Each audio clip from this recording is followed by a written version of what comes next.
Community Advocacy on the Frontlines, featuring Sarah Laurel of Savage Sisters. What does it take to advocate on behalf of others who are impacted by substance use? Sarah Laurel, Executive Director of Savage Sisters, begins where it matters most, the community. She joins this episode to share about her own journey and how it led to developing services related to housing, harm reduction, developing the first Xylazine training, and addressing public health issues that go unnoticed. Listen as she talks about her motivation to continue advocating for people who use substances, harm reduction services, public health, and social justice, and her vision as her team continues to knock down barriers to provide crucial services to their communities. On this podcast episode, our guest is Sarah Laurel, the Executive Director of Savage Sisters. After recovering from substance use disorder, Sarah sought to offer services and resources to women like herself. What began organically grew into a program providing housing, street-based outreach, and nationwide training. Sarah uses her lived experience to serve others and stay relatable to those still struggling. She leverages her corporate background to lead the Savage team thoughtfully, productively, and sustainably. Sarah is the recipient of several awards, including a Congressional Medal of Honor. She was featured on 2 Emmy Award-winning episodes of Vice News and CBS News. Additionally, she created the first Xylazine training, delivering it both locally and nationally. Her advocacy for people who use substances, harm reduction, public health, and social justice has been consistent and groundbreaking. To learn more about Sarah, take a look at our podcast notes to find social media links and website information. This is Talking Addiction and Recovery, the podcast talking, you guessed it, all about addiction and recovery. Join your host, licensed professional counselor Andrew J. Schreier, as he and his guests break down recovery topics with raw honesty, delving into niche conversations around the topics of substance abuse, mental health, and gambling. We intend to meet individuals where they are on their own personal journey of recovery, with dignity, respect, and compassion. We'll do more than talk addiction and recovery. We'll explore it.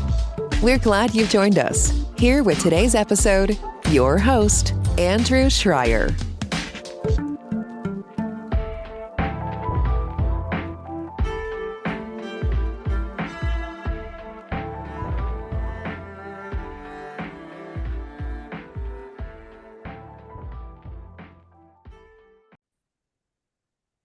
All right, this is exciting because this guest that I have on today is someone that I've followed work for a while and am just excited to share more with all the listeners about what you do. So we have Sarah Laurel, who's Executive Director of Savage Sisters. So Sarah, thank you 1,000 times for coming on the show. Yeah, thanks for having me. So can you share a little bit about your own journey and kind of how it shaped what you do and in the work that you're so passionate and doing amazing things with? Sure. I born and raised in Philly and I got a prescription for opiates and then was taken off that prescription, which then led me to a very long relationship with heroin and other substances. I'm a polysubstance user, so more than one. And I was unhoused in Kensington and suffered a trauma. And after going out a second-story window and being hospitalized for a couple weeks and dealing with all of that, I got metal put into my legs, was in a wheelchair, and a friend called and said, "Hey, we have a house. I have a house, and would you like to come?" And she was my cellie twice. So I said, yeah. And she said, "Why don't we make it a recovery house? What do you want to call it?" And I said, Savage Sisters. So the beginning of Savage was a couple of friends trying to create a safe space, and it grew over the years. We now have 11 structured sober living homes. We do 16 outreaches per week in the Philadelphia metropolitan area with a heavy focus on Kensington, obviously. We do syringe services, wound care, showers, harm reduction supplies, and we do nationwide trainings on updated overdose reversal methods, drug trends, including xylazine and now medetomidine, and harm reduction education. I think that's what we do. So how's that been? Because I imagine looking back, would not think this is how much this has grown or what this has come into, but it sounds like you just keep doing more things. You're adding on stuff to um, help those who need it in any area. So how do you like manage that? How do you see that there's like this need, and then you're like, okay, we're gonna do something about it? Like how do you make that work? Well, I definitely did not step into this planning to do it. I had no intention on even starting a nonprofit. If I'm being honest, I didn't even know what that looked like. I truly, in the beginning, just wanted to see if I could stay alive and be a happy person. Um, the housing just happened out of a necessity for safe spaces for me and some of my friends, and people liked it. We offer a ton of different things that other houses don't, like free therapy, kickboxing, yoga, and some autonomy that I think is important. So that grew on its own. And then unfortunately, I buried um, three individuals, my two best friends, and then my partner in 2019. And I decided I wanted to go back to Kensington and just give out like Narcan and clothes. That was really how it started. I moved there by myself in a little studio apartment. And as that happened, I started seeing wounds on my friends' bodies that were dissimilar to what I've noticed before. So I started looking into xylazine, and that kind of spiraled. And um, what happens is I was a very naive person when I came into this. And I thought when you went to the leaders, they would say, oh, there's a need here, we can help. But instead, it was, why should we care? And I slowly started to realize there's a lot of stigma and discrimination, specifically for people who use drugs chaotically or are chemically dependent, and that resources are slim.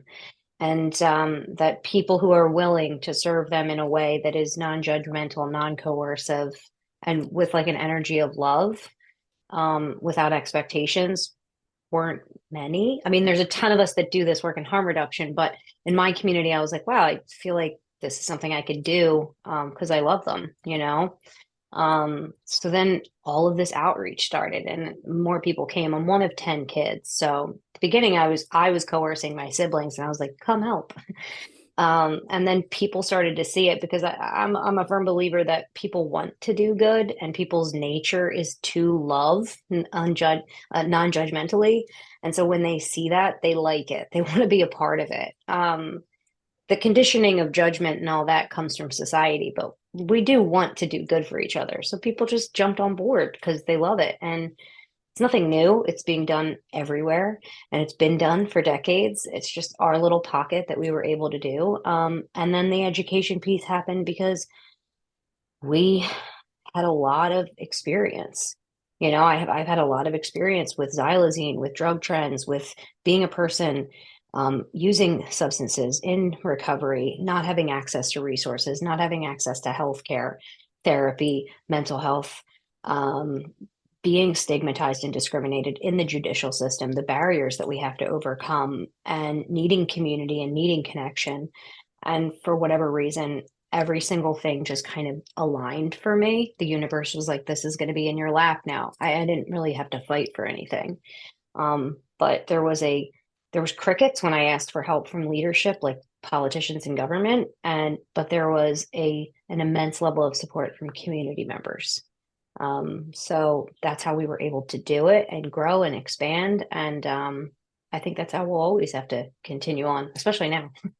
Yeah, and it's amazing when you brought up the being naive at first. Like I think I've been a counselor now for like 21 years, and I remember things that I used to think. I don't think the same way. Things I used to believe, I don't believe the same way. I credit a lot of. I tell people harm reduction has also made me a better person in general, not just like a counselor, a treatment provider. And I was talking to people a couple of times that like harm reduction, there's a lot of ways we practice harm reduction every day. It's just when we talk about like drugs is when then that becomes more of an issue of, and then we say that that's stigma and everything that goes with that. In your work, we look at services you provide, but also I think what stands out about what you do is you do a lot of like advocacy. Like it seems like just all the time there's some way that you are trying to advocate for people in your community or just people in general.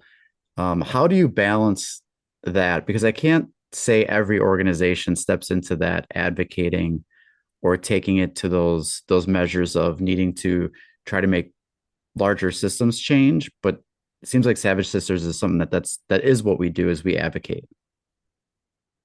Well, balancing it is challenging. We have a small team. We're a small organization. There's 10 of us, so Doesn't look like it. It seems like there's a lot more by everything you're doing. we are very motivated and dedicated to the work. So we get it done. But the advocacy work is something that I focus on heavily. Um, and I think balancing that is utilizing what I've learned from the ground, from having to push up against this wave of the system, and bring that when I do, speak to leaders or speak on behalf of us as a community and ask for specific needs, and try to highlight and amplify these messages that really get drowned out uh, by things that are unimportant, in my opinion. We focus on some pretty unimportant things within social media and the media in general that, I think one of the biggest things that we want to highlight and amplify is if there are concerns that we have, if we have real solutions, real time solutions for those specific things, we should be educating people about that. We should be talking about these things. And yeah, the stigma piece plays into it, where why people don't want to talk about it. So I'll put myself at the forefront of it and say, this is what we do. I've taken a picture with a needle in my mouth. And as a former IV drug user, people don't like that. It's a sticky message, but we wanted it to be a sticky message. And I wanted people to see that you can be a person in long-term recovery and advocate for lowering the risk of spreading infectious diseases. And this is how you can do it. And this is what it looks like. And it might not be the pretty thing that you like, but it's the reality of being fiscally responsible as a government and being mindful of public health and how to advocate for individuals who might not be able to speak up for themselves.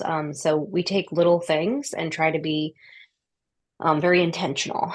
And it's easy to do when you've done the groundwork, when you've lived it, because I don't often reach for things, it comes right to me because it's like, this is important and people need to see it. And yeah, the sticky messaging piece, I think, is really important in our advocacy. People don't remember something if it's not sticky, if it's not sketchy. Yeah, I think it's a great way of sort of like the obstacle becomes the way, right? Like stigmatizing things is the barrier, but then you turn it around and you use the sticky message to just kind of like go right through it. And I don't think I think a lot of people are willing to go to that message or to share it that way. So I mean, it's pretty, how you balance that, along with knowing the different audiences because you face, you talk about political, like government stuff, you talk about community members, there's a lot of different audiences and people are receptive different ways. It's to me, I find it easier to connect with people more one-on-one, smaller settings. How do you sort of look to your audience and try to engage with them? That's going to be some way of being able to connect. Well, I try to be very authentic and organic, and I know that there's the political way that things, like to be presented. A lot of organizations, they have to stay that way. They're funded by the federal government or whatever that looks like. Our beginning was very grassroots. We are very grassroots, so we don't have this, oversight of having to present in a certain way.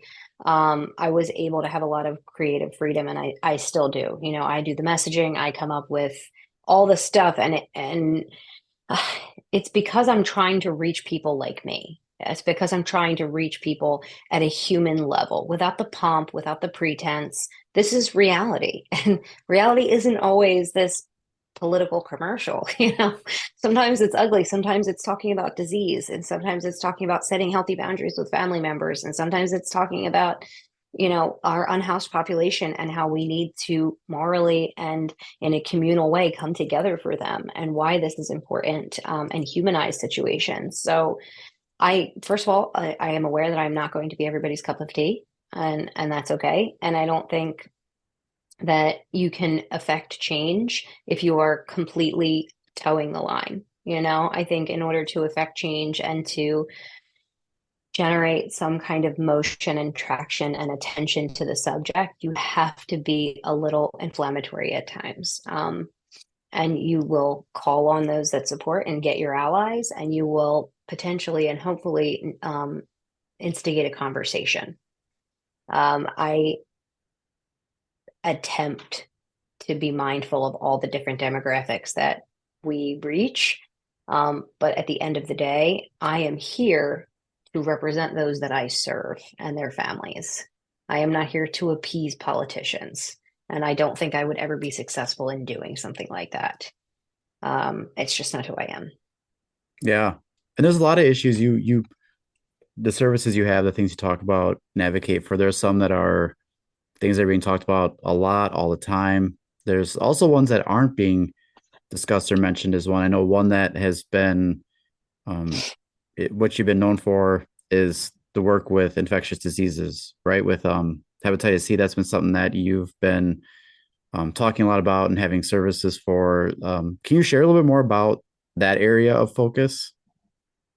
Yeah, I think for us with the housing program and the work that we do with the unhoused individuals that we serve, the syringe services program, and getting people access to treatment and things like that when they get into housing or testing has taken priority, because a large number of individuals go undetected when it comes to hepatitis C. There is absolutely a stigma around saying, oh, I have hep C, or I had hep C, or whatever. And there's a lot of fear around treating it and getting access to it.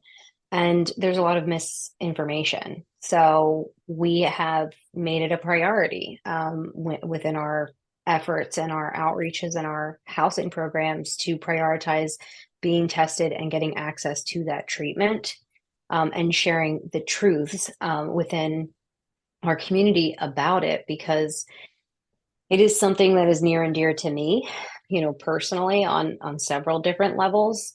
And then professionally, because I see such a huge area where we could easily advocate and educate and save lives.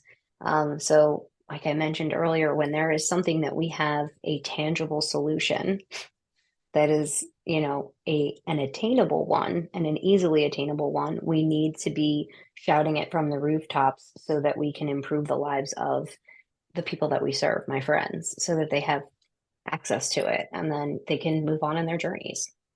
Because I think about it now as like a professional, counselor and someone that works in, treatment programs, like, I'm not seeing all of the trainings, the webinars, conference breakout sessions on the topic, even when we're talking about like substance use or something. So like, how do we get better at that? Because it's something that's missing, it's needed. And I think it also, when the professionals don't even talk about it or learn about it or get trained about it, we're not comfortable talking to people about it either. So we shy away from the conversations that we should probably have. How do we make that a change for a topic like that you said is one that is more surrounded by silence than like a voice it needs? Voice, people like me, people from that are on this side, that are either they use substances or they have, or they're IV drug users. I always talk to them about it. There's nothing to be ashamed of. There is this weird historical stain that comes attached with any kind of disease, if you will. And it's difficult for people like us to talk about things because we're already this marginalized group. So it's difficult to kind of associate ourselves or identify ourselves in that way. But we really have to move past that and it's going to take a little courage internally, and it's going to take a lot more communication within our networks of people. So treatment centers, hospitals, urgent cares, harm reduction organizations, housing programs is huge. I think that's a huge area where people who have people under their care, prioritize helping them access that care, and consistently seeing it through and getting tested, and just at least knowing. A lot of times, and I know this because I've been in this in my own world, if what you don't know isn't going to hurt you. So people don't want to get tested. They don't want to know. And it can be difficult to process that with certain individuals. But when we're making a shift, and we're trying to better ourselves, we have to have these uncomfortable conversations. It's okay to be uncomfortable. We might not like it, but it's okay to be sad. It's okay to be angry. It's also okay to be uncomfortable. I've had many conversations with people where I'm like, I feel so awkward, but I'm not going to not have that conversation with them because I love them and I want to see them live a long, happy life. And if I'm too uncomfortable to say, hey, have you been tested? And then you die from complications to a curable disease, like that's not worth my comfortability. So we just have to get through it. We have to push through it. We have to amplify the message. And it has to come from people within our community, because if you know anything about us, which I assume you do, we trust each other. And to have these uncomfortable conversations, there should be some level of trust there. And so it's our job to take this as a responsibility and be like, I know that I can build trust with these members of my community. I care about their health. I care about their wellness. I'm going to take on this as a responsibility. I feel like it's important. You kind of answered a question I had of us. How do you have those conversations with people in some talking points where, because we might ask about like, hey, do you want resources or services for this sort of thing? People might be able to opt out of like testing for certain stuff, but I think the focus sometimes is, do we make sure we offer it? If we did they like say no, or did they deny it? Did they opt out? But instead, like, spend a little bit more time like talking about why it's important to get tested. Yeah. So how do you have that connection with someone about, hey, this is testing that's available. This is why it's important. How did that just get better with doing it? With the more and more you had those conversations, you got more comfortable with it? Because I know a lot of professionals who I think they do that check the box and kind of move on, versus having that, well, hey, let's talk about why I'm offering testing, or why I think it's an important thing. Does that make sense? Yeah, I think we do it in a group setting for the most part when it comes to the housing, and it's more a self-identification, like, hey, I've had hep C, I've been treated for it, it's super easy, we have a van coming next Thursday, everybody gets a free test for HIV, hep C, and other bloodborne diseases, you're good to go. If you have it, we can treat it. And like, we try to make it easy, not this very long, impersonal, and also sterile environment. This is our home. We love you. We're a family here. This is how easy it is to get tested. You don't even have to take the bus. So we try to streamline that process for them and be able to say, hey, it's super easy. And then once we get it handled, like, you're good to go. You can get the pills like sent to the house. There's a ton of different resources that you can have. Some people are going to be, of course, I've had certain individuals be like, ew, no way, as if. And I'm like, like, who do you think you are? This is a recovery house, So we'll laugh about it. You have to have some level of humanity to these kinds of uncomfortable conversations, but they have to take place. For us, in the beginning, it was like, here, go to this place, you can get tested. And we saw that less and less people wanted to do that. So we partnered with an organization that was willing to come to us, and it was easier for them. So when you get into early recovery, or wherever you are in life, even, when we were working with individuals who are using, I don't care, making it so that it's very easy for them, and that there's not a lot of steps that they have to take, because everybody has to do a ton already. So it's just another thing that gets added to the list. That's something we've prioritized. I don't know that everybody would do it, but I do think in certain areas, especially in the harm reduction community and the recovery world, there are so many resources out there that we can streamline this and make it accessible for individuals and make them feel safe and comfortable, and like they don't have to like jump over a mountain here, it's we're going to hold their hand and we're going to walk them through. Yeah, it sounds like lowering thresholds is a big thing, and also like I sometimes call it the gauntlet of the process, that sometimes people have to go through so many hoops, answer so many of the same questions. That how can we make it is, hey, I'm going to ask you about this, offer this, and we can treat it right here versus, well, I'm going to ask you about it, but by the way, I'm not sure exactly where you can go to get treated, or you're gonna have to go to this other place. I hope they can do that, but right there, it sounds like the way you are able to make it available and really share it with people is that this is something we can do, here right now. We can get this treated and worked on. That you're just not making it any harder for someone to, try to go along with what you're trying to offer them. Yeah, I mean, there's always going to be a process, there's different steps to doing it, but the diagnosing and the getting tested and then the process of obtaining certain things has really come a long way over the years. And so we want to offer that to those that we serve, and we want them to feel comfortable to do it. I do think that partnering with community organizations that do similar work, or medical orgs that are close by, and figuring out like who are our allies and where can we get these resources, rather than going on some national hunt. Like, stay local, stay meaningful, stay relevant to who you're serving, and then try to make sure that those resources are readily available for them. I just think when we prioritize our bodies and our wellness and the things that we can't see, because a lot of people have a heavy priority on just appearing to be well. And we have this very, in recovery specifically too, we have this very open and transparent way of being like, we're working on the inside here, with whatever process you're going through. You want to go to therapy, you want to do this, if you're in 12 steps, you do that. Well, what about the physical parts? What about our organs and what's happening inside of our bodies as a result of consistent copious drug and alcohol use? We have to also acknowledge that. So when you say that to people, they're usually open to it. I don't have many people that have strong objections to body wellness.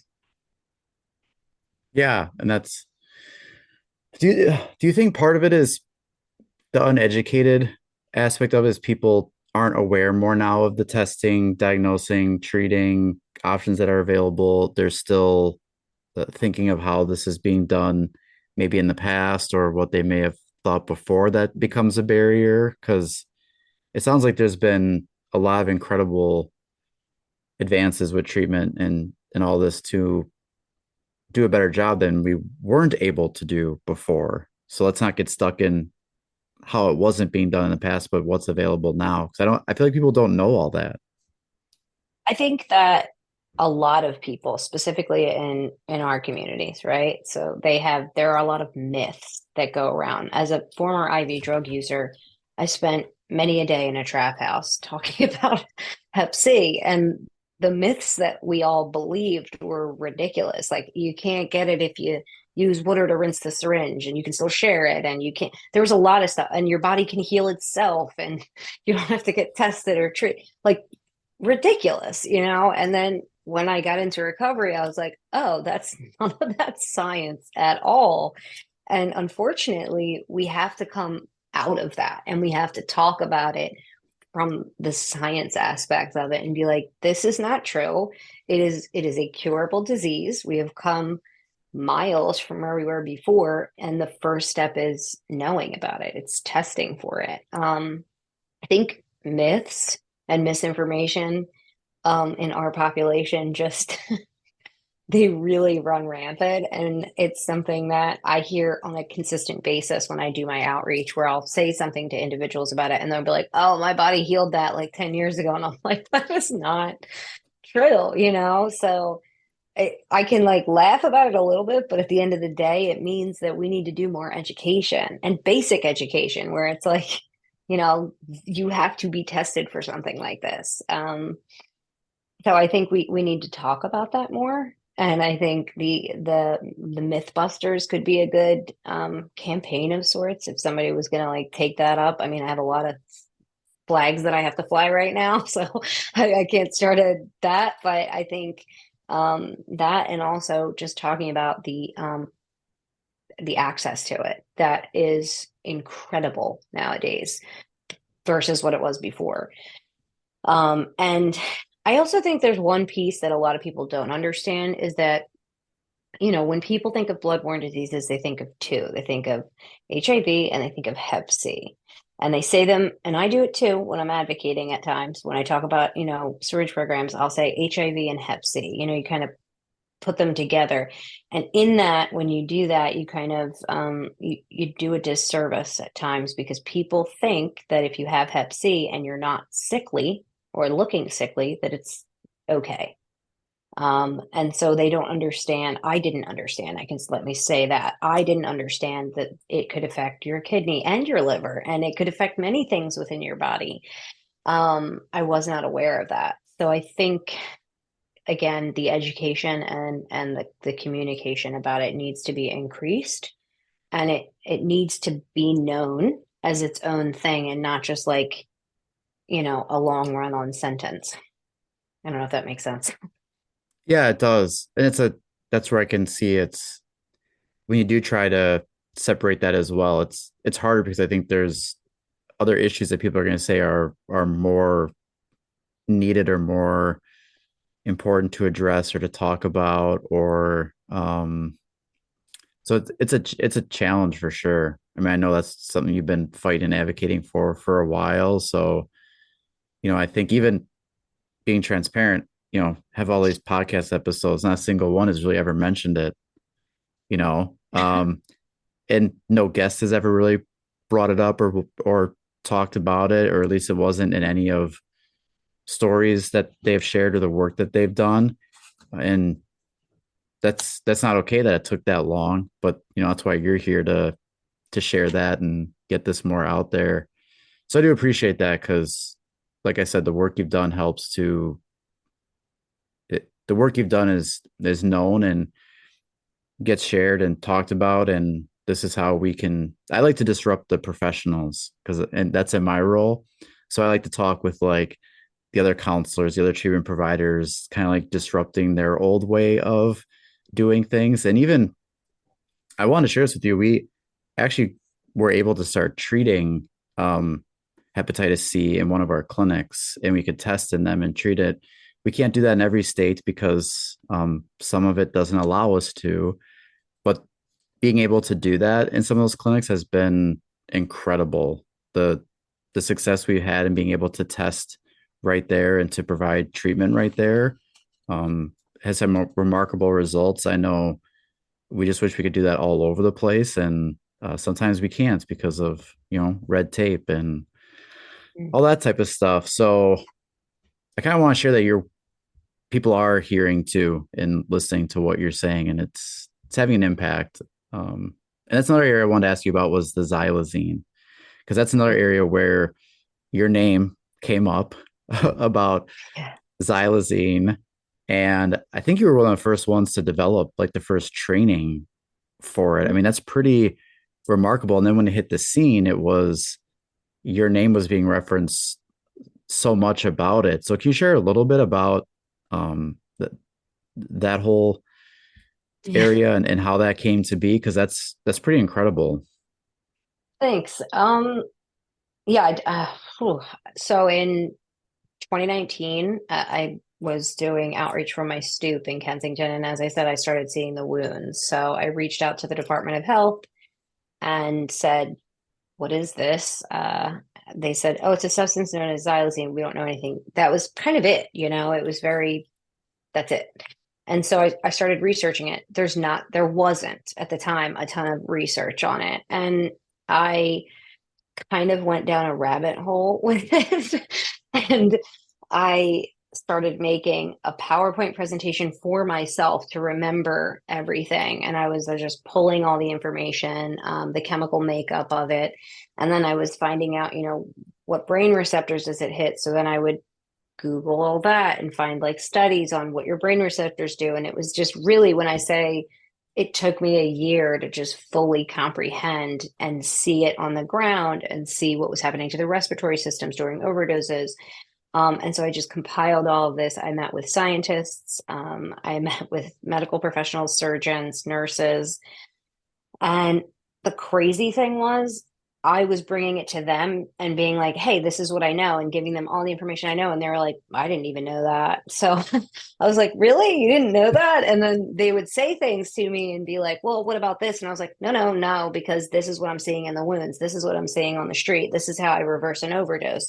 I've reversed, hundreds of overdoses in a year, 324, so to imagine over the years. So I would say, no, this works, and as I did it, I was like, I think I'm an expert in this. Like, unfortunately, I found Yeah, myself you are. as an You're expert. the expert now, talking to people who we would probably think would have been the experts. Yeah. And what are you going to do? It was a novel substance that nobody really knew about, and it was happening in a community that was neglected and forgotten about, and it was happening to people that nobody really cared to advocate for. And there were other groups that were seeing it, and I've partnered with Philly groups and orgs, and they've done great work too. But I made the training, and like I said, I didn't make it to give it to anybody. I made it for me so that I could remember all of the information. And then I turned around and I had a 50-deck slideshow, and I was like, I should teach people this. And it's on, I reached out to like the State Department and did it at conferences. And now, we really did somehow, we're still banging the drum about it. But it was very unintentional. And it was a learning curve for me, and I'm still learning. We still don't have human studies on it. So I have so many questions.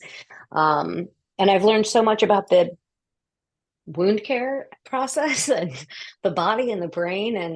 I think for whatever reason, I am very invested in this. I am invested in the care of the individuals that I serve, and the needs that they have. And it's a priority for me. I understand it's not a priority for a lot of others, but this is a priority for me. And it showcases in the work that we do, in the trainings that we deliver, in the information that we are happy to give to individuals. And I am hoping that that representation of need will be infectious within other communities, so that when they see this happen in their communities, they can have at least a response set up. Yeah, that was my first, with the lack of like training, education about it. Like three things like came to my mind as that was happening. It was like, one was people sharing things that were not accurate, misleading. I know people started showing like I was at conferences with presentations on wounds, and part of me, like sometimes I was like, is that a wound from this, or is this just did someone like look up wound? Um, Yeah. and because it part of it like didn't make sense as to where they were saying how it was represented was really poorly. Then another thing that I was worried about was I was hearing a lot about people were saying, well, naloxone doesn't work for xylazine. And my concern when people were saying that was like if people were thinking there was xylazine being used, they would not administer naloxone. Um, that was a fear of mine, that people then like, oh well, this doesn't work for it, so I guess like I'm not going to use it. When if someone's still using opioids, you want to administer naloxone. So I mean, those were things that were happening. That was because we didn't have the knowledge, the education.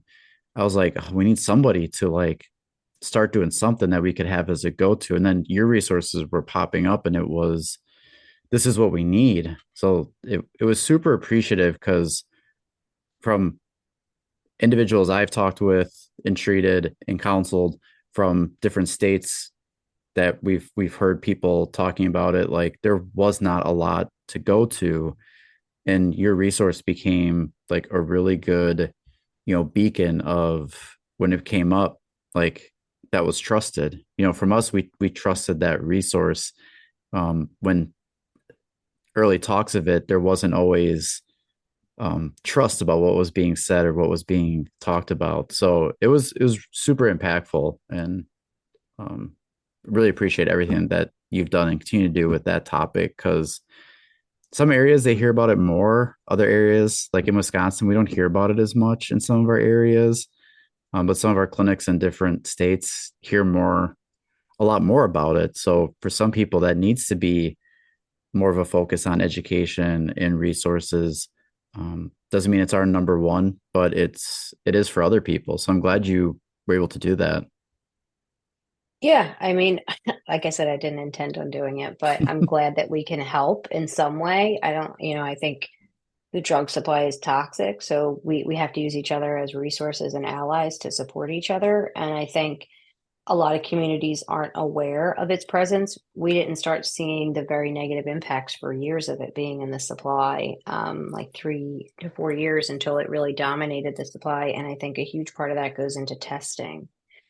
So unfortunately, a lot of states are only testing fatalities, and that does not give us good data because we know that there's tons of people using substances. We really need to test the drug supply consistently, so that we can be aware. But we share what we know, and it's if the community of harm reduction is open and willing to share the same thing backward. It's a give and take. We all share what we can. I'm glad to hear that somebody in Wisconsin heard about the work that we do, because then if you guys see it popping up, you can call us and we'll tell you what we know.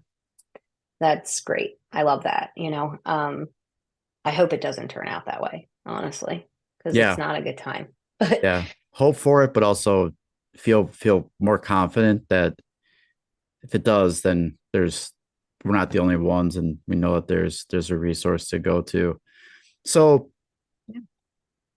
kind of putting a lot of all this together, because you do so much different services, so much different work. A lot of it is like unplanned things happen, and you then go towards that, and it's amazing to see. So how do you think about that then when it comes to like goals and different things that you want to see, like envision for Savage Sisters like in the future? Because I know you're also thinking beyond um just this moment at times, and sometimes it is like what's right in front of me. But what do you have thought of for things you want to see or in the envision for it in the next couple of years or in the future? well, we're going to continue to do the outreach. Outreach is pretty across the board going to stay the same. I just worked with another person to develop an alternative recovery program for people in our housing program and anywhere, harm reduction, whatever avenue, that's an alternative to 12 steps. It's not specific to Savage. You can just be a human in recovery, and maybe 12 steps don't work for you. And I want to really bring some harm reduction values and principles into housing for people across the board. And I think, we started with housing, and I've thrown so much of my heart and time and energy and just the mission into this boots on the ground work with um, the population that we serve during outreaches, that I really want to bring that to the housing piece as well, because I think we need to create this community where people have options. There's more autonomy and there's safer spaces for people maybe that are on MAT that don't feel welcomed. Or maybe they, just experience a negative time, or they've been preyed upon, or whatever that looks like. We want to create more options for them. So we have a new office that's closer to the houses now, and we're going to start bringing that in. And then I also want to advocate at a state level. And now we're getting into a whole different topic, but just the judicial system and the coercive way that the judicial system forces people into group therapy, and how that can be somewhat harmful at times, and that we should offer more options in that avenue as well. It could still, have some kind of mandate. I know the judicial system is not going to change completely, but would like to advocate to see some positive changes so that people in those spaces have a level of empowerment and autonomy to choose what they want to do rather than being told to sit down, shut up, and, be compliant. So that's what I'm going to do over the next few years. And anybody that knows anything about legislation is it's the long game. It is the long, hard game. But I have faith and I have hope that as we continue to humanize substance use and people who use substances recreationally, situationally, and socially, as we begin to humanize that, we can have policies that serve individuals on all different paths in a way that really helps them to heal and bring the community together.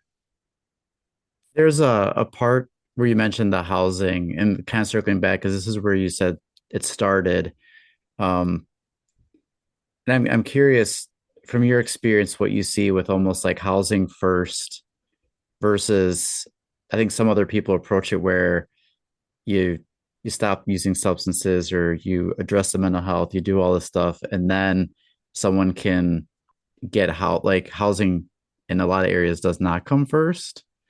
Um, so I'm kind of curious with your experience, knowing that that's where you started, and we've talked about how you've been able to bring services into that, or you've been able to have discussions with people about that. Like from your experience, do you see that providing that housing first and like as a priority for them makes a much bigger difference than when housing kind of becomes after some of the hurdles we put in place?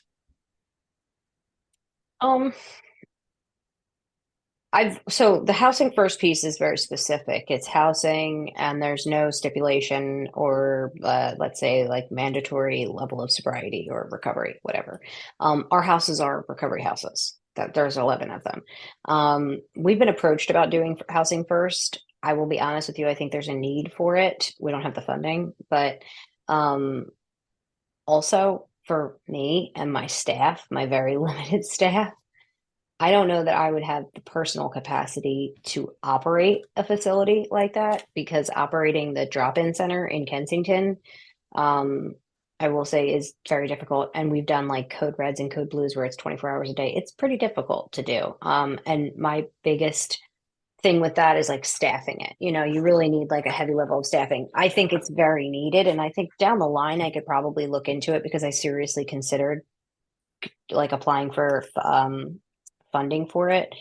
But I think at the end of the day, it doesn't matter. If you talk to a person about what their needs are and they want to be in a recovery journey, then we figure out what are those needs, top priorities, making sure that their basic human needs are met. And if they don't want to do that, then what are those basic human needs and making sure that those are met. I don't think it makes a difference either way. I think that as a society, we should be housing people. I think we should be doing these things. I don't know that we as an organization could operate that. Like we couldn't operate a homeless shelter, we Right. wouldn't be able to. But I think it should be priority. I think a lot of the issues that we see currently is when we don't do housing first, then you have a large 1,000 plus unhoused individuals in a small neighborhood, and all the complications that come with that, and then you have all the other pieces. I think for me personally, I think we just prioritize meeting people's basic human needs first. Running water, house, somewhere to sleep and things like that. I don't know if that answers your question. It does because I think it's just another area where people aren't necessarily comfortable, having those conversations or even knowing how to address those at first. And those basic needs and housing is crucial. So I know in my experience, I've seen sometimes professionals and other providers where, well, if we don't stop the substance use, then it won't make a difference. They'll end up like without a house again. And part of me is like trying to bridge that gap of missing that like that part that you mentioned of like the basic needs, like we Okay, can't but also, can't forget about how many those. people do you know that have a house that drink? Yeah. Oh, plenty. So Yeah, just plenty. using a substance does Yeah. not mean that you can't function. And 90% of individuals who use substances do not have substance use disorder. A large majority of the work that we do in harm reduction, and this is a whole other topic, but the work that we do is not just for people who are unhoused and chemically dependent on substances. 90% of the population uses drugs successfully, recreationally, socially. Um, so we can't put that one stipulation on people and be like, well, you did a drug, so you don't deserve a house, or you're going to lose it eventually. So we're not going to give you a shot. I feel like that's a bizarre, and I've heard it, and my gut is like, yeah, but you smoke, like you do these things. I know you do these things, and yet you're able to be housed. I don't think that that should ever come into play when we're talking about the right to have a roof over your head in a first world country.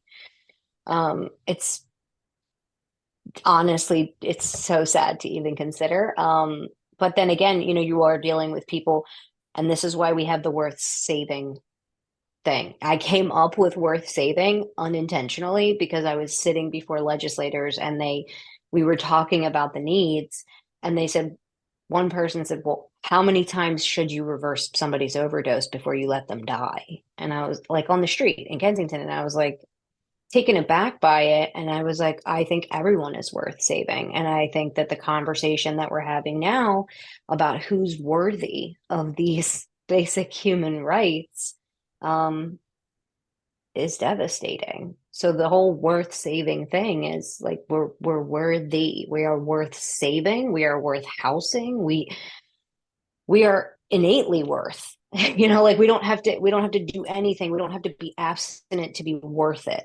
But that's changing the mind of society. So we're just gonna keep working at it.